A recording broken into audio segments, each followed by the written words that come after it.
Morning, friends. So I apologize for not being on yesterday. I had a little bit of manic cleaning that I needed to do, including the kids' room and the Lego room, which took way longer than I expected.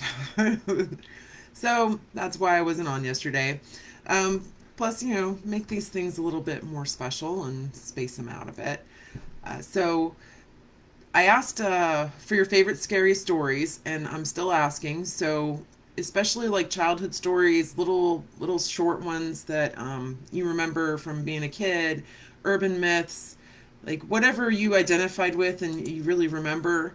I want to hear them because I would love to do a side project with that and see where it goes. It'd be pretty cool, maybe a short story or something like that. So, still asking for your favorite scary stories. I want to hear them. You don't have to post the whole story. Just the title's fine. I can look it up. It's cool. So, today I wanted to talk about inspiration. And when I say inspiration, I don't necessarily mean where do I get my ideas for my book. When I talk about inspiration, I really mean what pushes me to want to create, what makes me want to write or draw, what are the things that bring out my creativity. And good morning, Joanne. Nice to see you. So, for me, it's several different things. Um, really, it stems from five different things for me: tragedy, which I will discuss, anxiety, which I touched on the last video. I'll go in a little bit more depth about how exactly that pushes my creativity, um, isolation, and instability. Those are all the well, creativity is the fifth thing, but I mean that's kind of a given. So those four main things, though, for me, that's what pushes me to want to create different things, and has from when I was a kid. So first, I really kind of want to talk about instability, and this might be unique to me. Well, not unique. There's plenty of other people out there that have experienced this in their life, but it may not relate to everybody. My dad was in the Air Force, so we moved a lot. The longest I ever lived anywhere until now was 4 years. 4 years is it. I was in a place for 4 years, could have those friends for 4 years, and then I had to move and start all over again.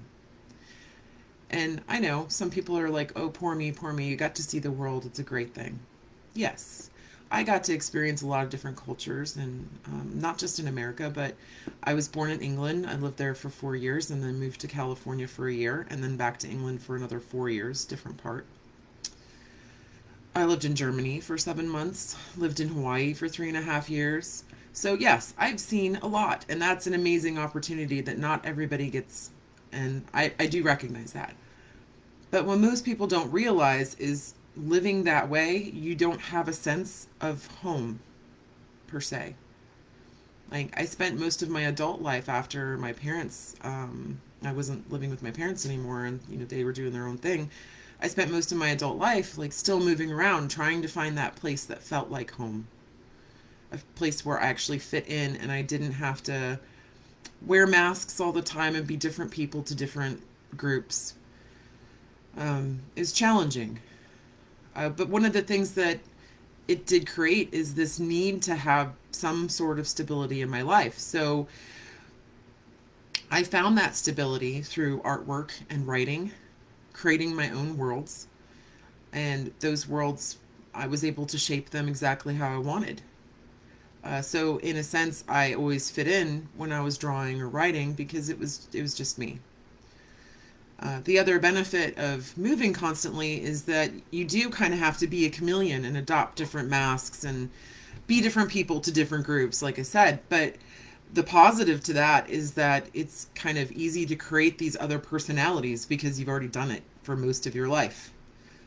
So it's a little bit easier on me to create full fledged different people because I've been those different people. So, instability. moving constantly, not having friends. In fact, most of my life, I never had like a long term friend. Like, my fiance is best friends with our neighbor 2 doors down. They went to high school together. They've known each other their entire lives. I've never really had that. The closest thing I have is my pseudo brother, Jason, who I've known since I was about 17 or 18, I think. And we've kept in touch. We even lived together for a while in Utah. We were roommates, and then down again in Tennessee at his parents' house. But, we've kind of gone our different ways now that we're older. But we still keep in touch and, find out what's going on with each other. And hopefully in May, when I get married, I will actually get a chance to see him because I haven't seen him in, I don't know, I think he came to visit for Christmas. Um, After I think maybe a year and a half after me and Eric started dating, so it's been a couple of years since I've seen him. Before that, he came down when Kay was born, which was really cool.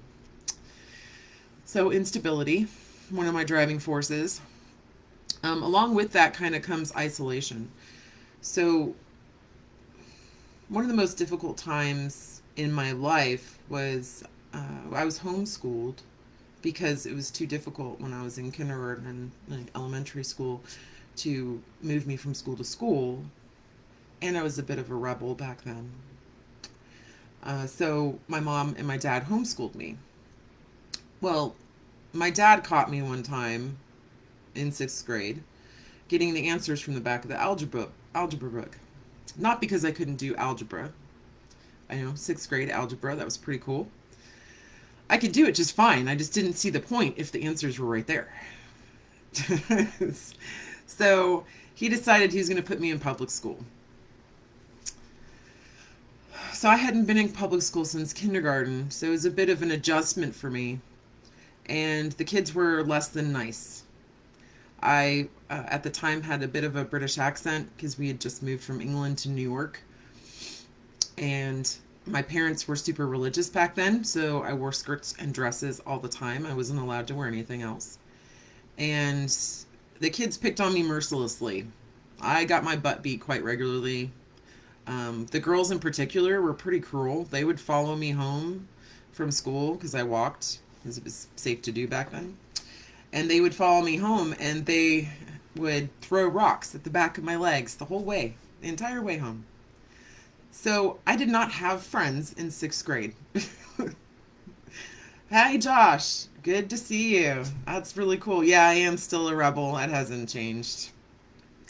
I'm still me. So, not having friends in sixth grade, I really didn't have friends until about eighth grade, when I had a little close, tight knit group of people that we were kind of like the outsiders that stuck together. But until then, I just didn't have anything to do other than schoolwork. So I did draw a lot. We went to church a lot, and that is extremely boring for a child.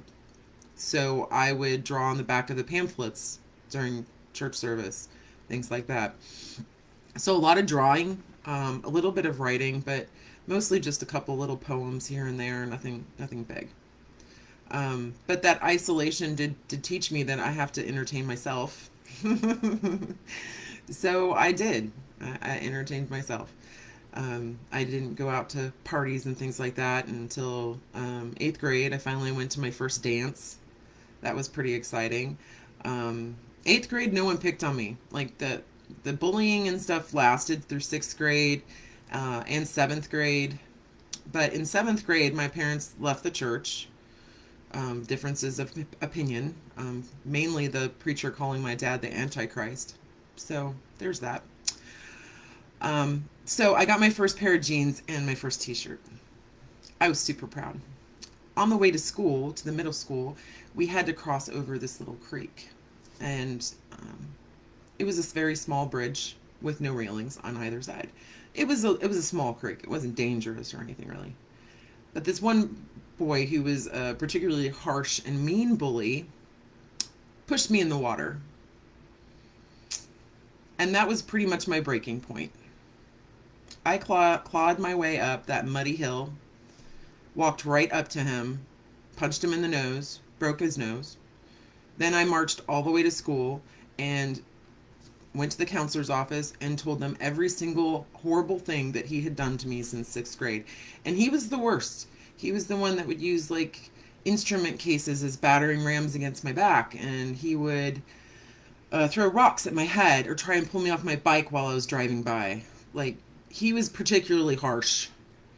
So that was my proudest moment. I think the only time I've actually physically hit someone, full force or anything, not just joking around. So I do want to say that, I was watching the Joe Rogan Experience the other day, and he had a really interesting episode. I have to finish watching it. I haven't finished yet, but it was with Rob Zombie, who I've always kind of seen in interviews and stuff as a very pompous, kind of full of himself dude. Not like that at all. Like, he was very down to earth. I'm pretty sure he's my fiance's spirit animal now. But something he said really struck a chord with me. He said that he does not agree with all the anti-bullying laws out there. He doesn't agree with them because being bullied is inspiration to achieve greatness. Because you were bullied, you want to prove everyone wrong, and it makes you work harder. And that's awful to think about. Like, I don't necessarily want my kids to be bullied, but through difficulty in our lives, through strife, we find our strength. And without that, we may not ever have achieved those things. I mean, if I wasn't horribly bullied when I was fairly young, I'm not sure that I would have had the drive and the passion to really get to where I am now, especially when it comes to the creative side of my life. So it's kind of a double-edged sword, I guess. Like, yes, there's some people that when they're bullied, they just break down and they can't handle it. It's I think it's a lot harder these days than it was back when I was a kid. Because yes, I physically got hurt and bullied, but when I went home, the bullying stopped. And I think that's the biggest, most dangerous thing about society right now, is that with social media as prevalent as it is within, especially with our teens, that there's no escaping the bullying. When they go home, it's still happening online. And it's not just physical damage, it's emotional damage. Like, they're harassing these people to the point that, they can't overcome things because they have no safe space to create anything. They have no escape. So bullying has its pluses, but it also, especially nowadays, has a lot of drawbacks. And I think we kind of owe it to ourselves to teach our children how to handle bullies and teach them how to handle things that are said online. And you have to not take it personally. You can't draw it in and make it part of you. I know when I read my first less than glowing review, like I was really kind of devastated and crippled, and thought, well, maybe I don't know what I'm doing. But I had to stop and take a step back and look and see that, the person even admitted in the very beginning of the review that this novel was not the type of novel that she would typically read. So I kind of have to take it for what it is. And yeah, so bullying, isolation, that was a big part of me too. Through that, I think my anxiety truly started because of all of that. Now, maybe I was an anxious kid to start with. I don't really know. But anxiety is very much a driving force for me to be creative for several different reasons. So part of being a person with actual anxiety disorder, and not just being like, oh, I stress out. There's a big difference. So when you actually have an anxiety disorder, there's a few things that go along with it. And I did touch last time on being a perfectionist, and that's a huge part of it. Like, I obsess about every detail. which is extremely valuable when you're an artist or a writer. So that did help me in that respect. Um, Also, the need to control things. If you have control over your environment, then things can't hurt you and you don't feel as stressed and anxious. When you don't have control is when you freak the hell out. As a person with any anxiety, like, we are control freaks and we have to learn how to compromise and let go once in a while. And but you want control, and control is valuable when it comes to writing, because it's an outlet. You can control everything in that world. Everything in that book is under your direct control. Yeah, even when I say like my characters really control the story, because they do, but the characters are me in my head. So I do still have control over everything. So it's a good outlet when, especially if you're in a situation where you don't feel any sense of control. Well, Josh had something to say here. He said, "Well said. As an all-girl dad, absolutely couldn't agree with you more." Yes, kudos to you, all-girl dad. I have to say, like, one of the scariest and saddest things I think I've ever seen is when I lived out in Utah. There's a lot of Mormons, and they have a little different view of family. It's not polygamy, like that's in a certain part of Utah. These people have one husband, one wife. However, they have crap tons of kids, like lots of them. So I was out at Olive Garden, and I look over at this huge table, and it's this poor man who looks like he's so depressed and just downtrodden, just staring at his food and not really eating it. And his wife is just yakking away at him, and not in the most pleasant sense. And then he's surrounded by his 5 teenage girls. Oof. Nope, I do not pity that. I don't want to trade places with him ever. That's awful. It's hard enough with me for 2 boys. I couldn't imagine that many girls. Like, no. Mm-mm. No. All right. So, another part of anxiety playing a role is for a person with anxiety disorder. This is extremely, extremely common. We'll have a conversation with someone, and we won't be able to get our point across because we're so anxious and keyed up about what's actually happening, we can't talk. So as soon as that situation is over and that person has left, we have 5 million conversations with ourselves saying everything that we wish we had said, more so than a normal person. Like, we will run through the entire scenario at least 10 or 15 times in different ways, saying different things out loud, expressing everything we wanted to express. The ability to do that, though, does help me with dialogue. It helps me write dialogue because I can look at conversations from all different points of view and work through exactly which tone I want to go for. So it does help because I have a lot of practice doing it, because I do it all the time, like literally every single day. Even now, after this live cast, I will sit down and I will think about all the things that I wanted to say that I did not say for probably at least a half an hour to 45 minutes. And that's because I've worked hard to narrow it down to just that. So anxiety does play a big role in my writing, and it makes me a better writer. I really truly believe that. So one of the things when you have a disorder, you have to find the positives. You have to find the things that make it more tolerable in your life. I do have medication now, and that does help a little bit. It calms me down a bit. I don't have full-fledged panic attacks at work, which are really inconvenient when you're a nurse. No one wants to see that. And thankfully it's only happened once, and that was because I totally forgot to take my meds, and my charge nurse yelled at me really bad. And I'm not sure exactly why, because I didn't do anything wrong. But that being said, I did have a full-fledged panic attack. I don't have them much. I remember when I was pregnant, I had a couple, which was extremely scary.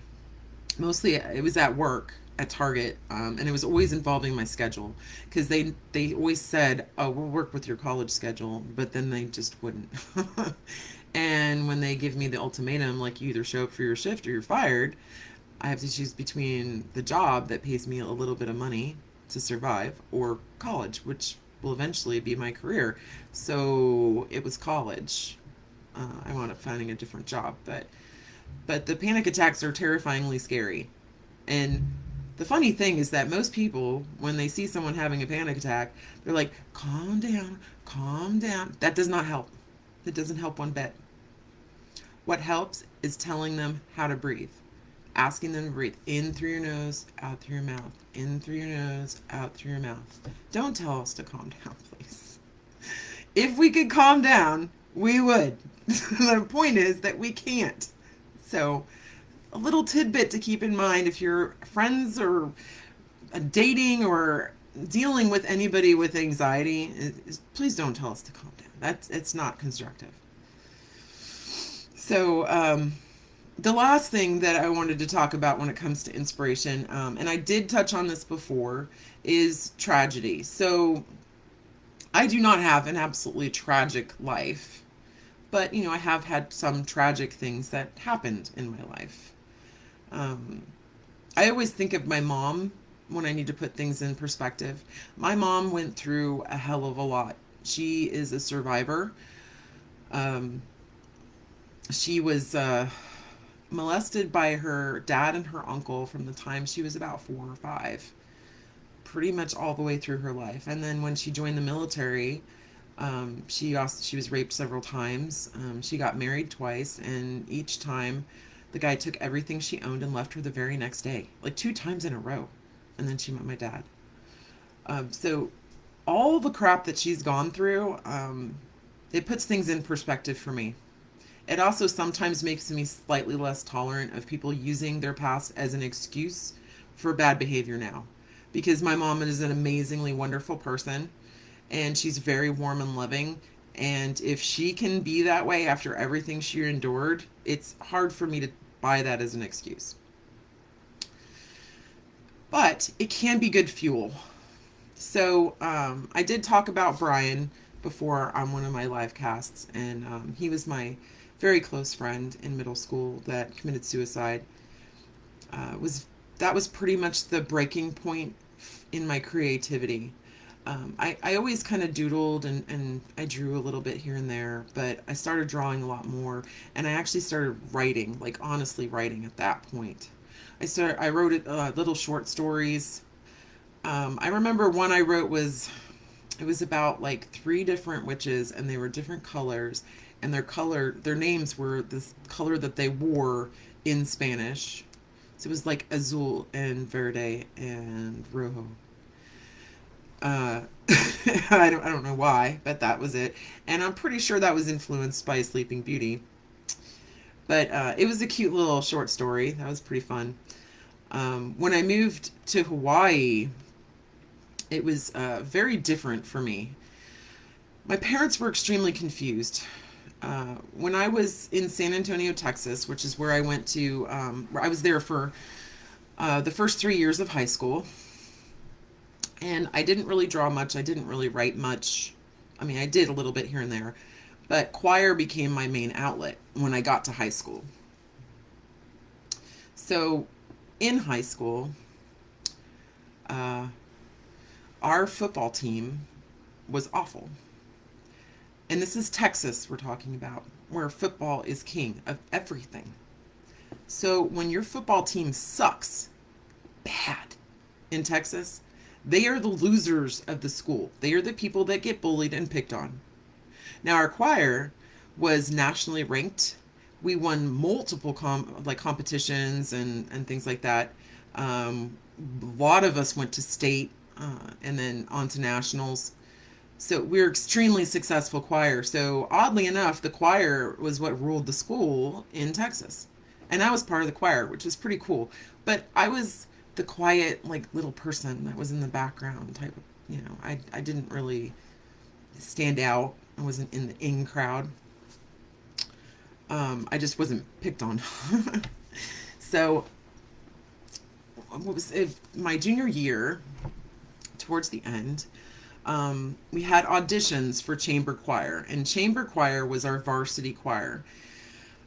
It consisted of 12 boys and 12 girls that were handpicked their senior year to be in varsity choir, and that's it. Those are the only spots. It's, well, senior, junior, sophomore. You couldn't be a freshman in chamber, but if you were exceptionally good, you could get in sooner than that.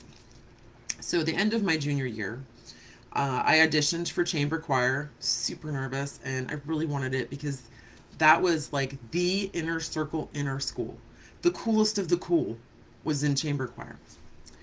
And I got accepted. I was over the moon excited about I was going to be my senior year in chamber choir doing all the super awesome shows and stuff that they do. And then I got home that very same day. It was the same day. I got home and my parents sat me down and they're like, "We have something very exciting to tell you." And I'm like, "Okay, well, what's that?" "We're moving to Hawaii." "I hate you." I was so mad. I was so upset because everything I wanted was right there. And then I had to start all over again. So we moved to Hawaii and there was no choir at our school. Not only did, it wasn't like it was a sucky choir. Like, there wasn't one. It didn't exist. It wasn't offered. You could be in band if you wanted to, but there was no choir. And I'm not gifted with instruments. That's not my forte. So my counselor took my form and scratched out a bunch of stuff. And she's like, "I'm putting you in creative writing and I'm putting you in back-to-back art classes, advanced art classes." So, I mean, in a way it was good. I mean, I lost choir as a thing. I mean, couldn't exercise that part of my life anymore, but I did a lot more artwork. Won a bunch of awards, about 7 or 8 art awards, which is pretty cool. I learned a little bit about creative writing from some of my classes, and it was neat. I do remember my English class was especially funny because my English teacher couldn't speak English. I remember she was talking about us reading the epic poem Beowulf. I was like, "Is it Beowulf or is it Beowulf?" And she's like, "Beowulf." I was like, "Beowulf." "No, Beowulf." Like, it was a whole conversation. You would think that was like straight out of Laurel and Hardy or something like that. So that was pretty funny. So Hawaii, I got to exercise some of my artistic things. I became a little bit more ingrained in the cool crowd, even though I was actually a little bit older than most of my friends at that point. I was like 18 and 19, and most of my friends were like sophomore or juniors in high school. And a few of the girls were a little bit younger, and they kind of looked to me as their therapist. I started doing a lot of work with teens.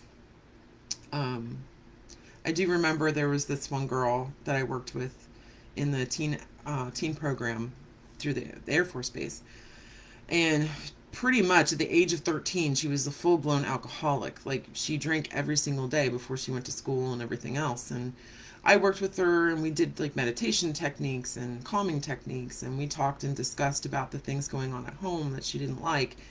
And by the time I left, she was like 3 months sober, which I was very, very proud of. And then a couple years later, she found me on MySpace when MySpace was a thing. She found me on MySpace and sent me this big, huge message thanking me for all my help and everything I did to help her.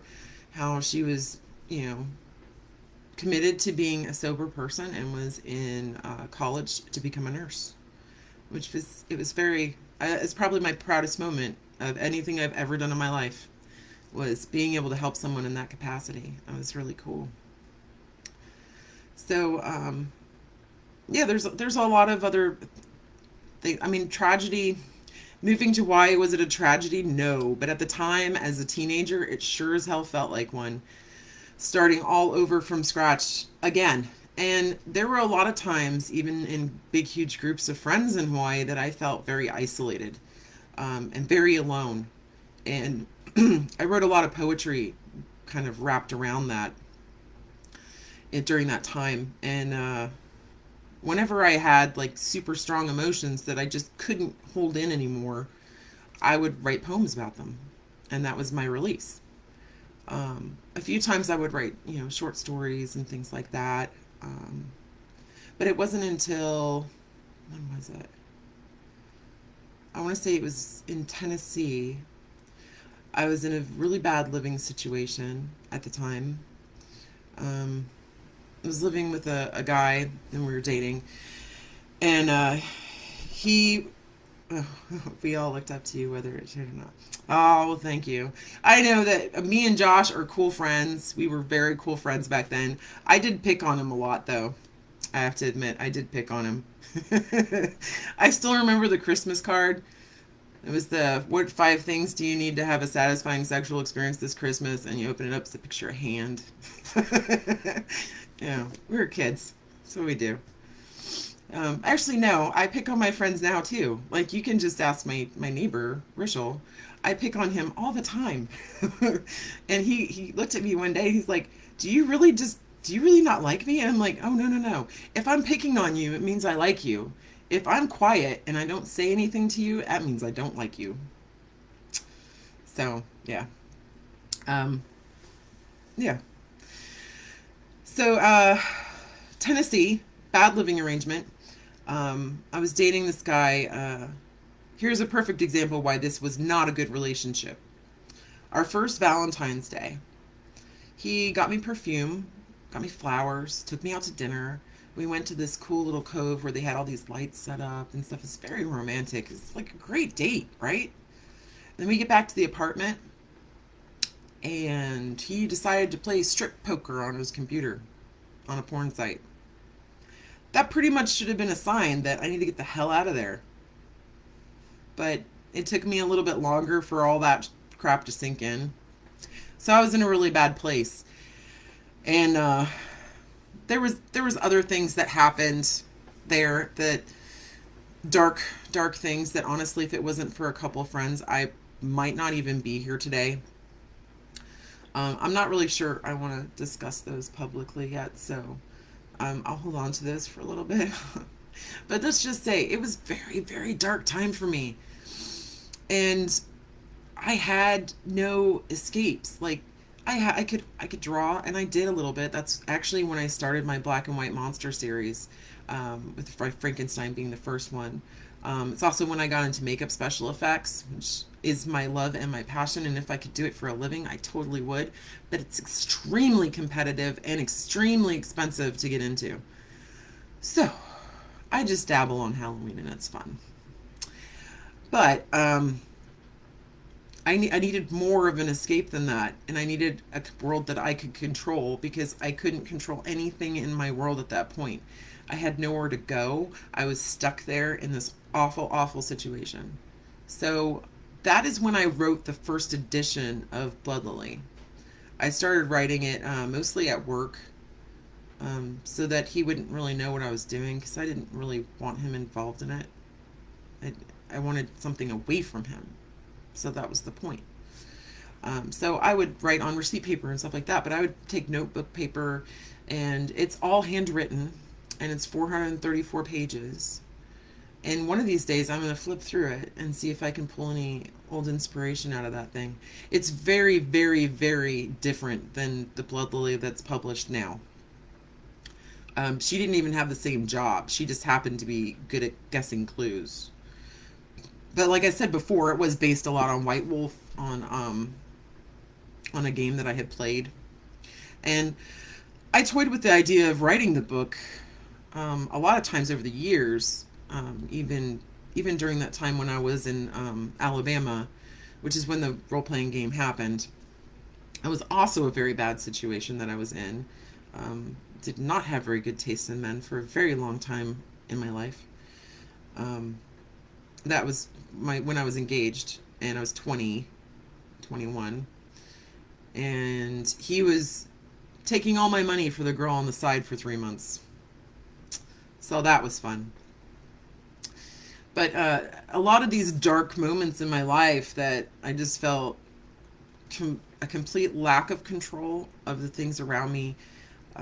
I felt um, Like I didn't have hope for anything, and I needed a world where I could change it.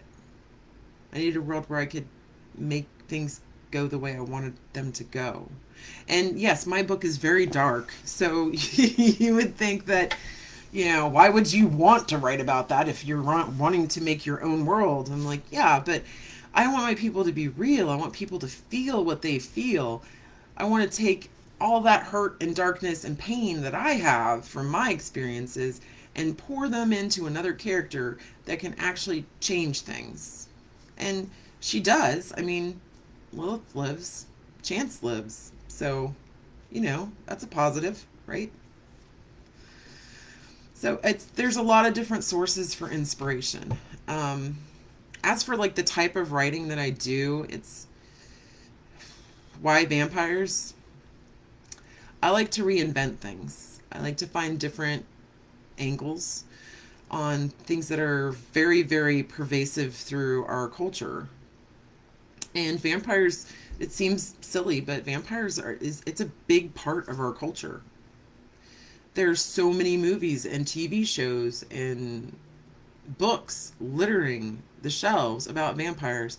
And the coolest thing is that each one of them's different and they have kind of like their different take on things. And I just wanted to be part of that.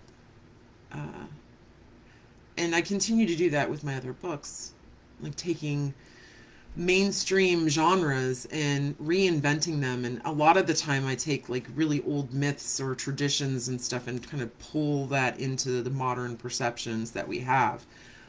Not to give too much away, but in book 2 I talk about zombies, so it's kind of fun.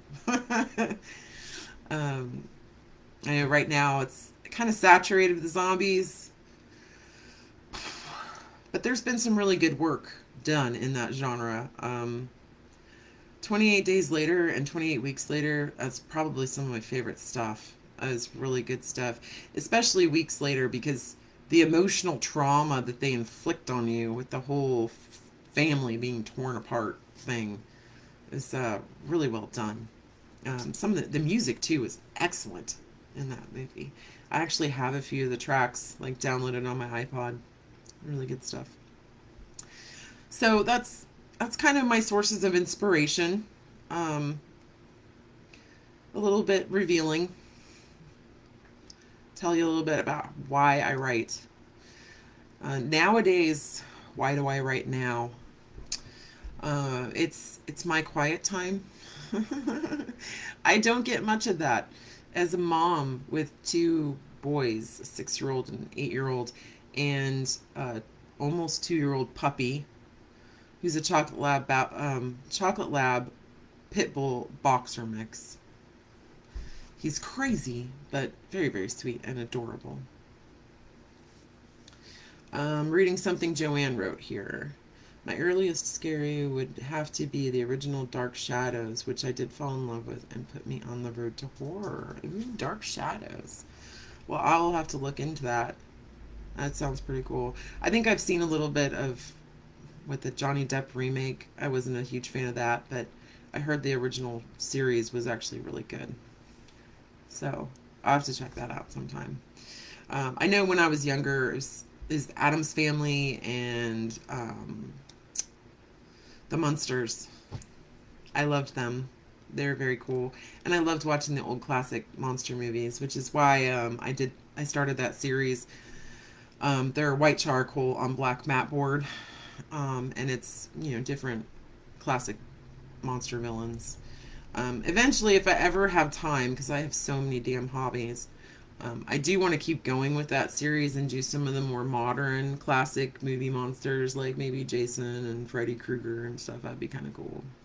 Add those in the mix. Um, so yes, definitely send me in your scary stories. I do need a little side project. And oh, I'm gonna read one more comment. Hold on. Happy for you and how things are. Oh, okay. I love discussions. Obviously, that's why I do this live show. I think it's pretty cool. I'm really, really enjoying it, and I like putting my ideas out there too. It's especially talking about things like that most people, they think they know about it, but maybe they don't, and things like anxiety and stuff, and it's very misconstrued in media and in the social perception of it. I mean, people think either that we're sick or that we're just, it's just a cry for attention and things like that, and they don't really get it. Like, your brain never stops. Like, I have trouble sleeping. I have trouble getting my brain to shut the hell up. um, if I get a nagging idea in my head, I have to do something about it because it will drive me crazy. um, One of the biggest challenges is early on in a relationship, because you run through so many worst case scenarios in your head all the time that it's like, if you text someone first and you have to text them first and they don't ever text you first, then you freak out wondering why they don't text you first. Do they not care about you enough to actually send you a text message first? Do they love you? Do they decide that, you're not worth their time? You freak out about that, and those thoughts keep running in your head over and over and over again. So then you're like, okay, I'm not going to text him. I'm going to wait until he texts me so he can prove that he actually wants to talk to me. Like, this is just all the stuff that happens around a simple exchange of text messages. So imagine, like, your entire life like that. You have to be a little bit cognizant about people that, have those kind of things. It's like, you might see that I'm an overachiever, but in reality, I'm terrified of making a mistake. Any mistake. Terrified. Really terrified. You might see that I'm very helpful. I'm a very helpful person. And I am. But that's because I'm terrified to tell someone no, because maybe they won't be my friend anymore. So bad. And the worst part is that I'm a very smart person. Logically, I know all this stuff is ridiculous. It's ridiculous, but it doesn't stop it from happening in my brain. It doesn't stop it. So I want to give a shout out to all the people out there that still manage to have a pretty normal life, even though all this stuff is running through their head all the time. Like, it is difficult and challenging, and it takes a very strong person to kind of harness it and put it into something useful and try your darndest not to let it affect your actual life, like your everyday life. Um, Thankfully, me and Eric didn't jump into living together because I had to work through all of my crazy anxiety by myself away from him so he wouldn't see that crazy. And now that we're in a very good place, like, not that we haven't been, but we are. Like, now that we're in a very secure place and I don't have all those crazy doubts and stuff, it's a whole lot easier. And I don't jump to those conclusions right away anymore. Not not as much anyway. Like, it still happens because I'm a very anxious person. And on top of that, like, I have a very bad track history with men. Like, literally every single man I've dated has cheated on me in some form. I mean, one of them was just online, but that still online with local people, by the way. So it's hard to get over history, and it's hard to lock away those totally irrational thoughts. So that's why I write. That's why I still continue to write, because it gives me something to focus on so that my brain isn't running through all this stuff all the time. If I focus and I keep my mind on exactly what's on the page in front of me, then it's not thinking about the 5 million different little things that happened the last few days, and the tone of voice that someone had when they spoke to me about something, or the one word they used instead of another word. And what does that mean? Because I will just unravel every situation all the time. So I need that focus. And that's why, from the outside, it looks like I'm a very ambitious person that has a lot of hobbies and I just want to do so much. That's because I can't stop. If I stop, then all those thoughts will overtake me. So I need to focus on things. I need to have something to do constantly all the time. Like, Eric and my neighbor joke all the time that I don't know how to relax. And in a sense, that's very true because I don't know how to relax. I really don't. I mean, I have my lazy days, but usually my lazy days are when I'm so overwhelmed with all the thoughts in my head that all I can do is just sit there, lay there, frozen, and watch TV. And that's not relaxing, by the way. That doesn't count as relaxing.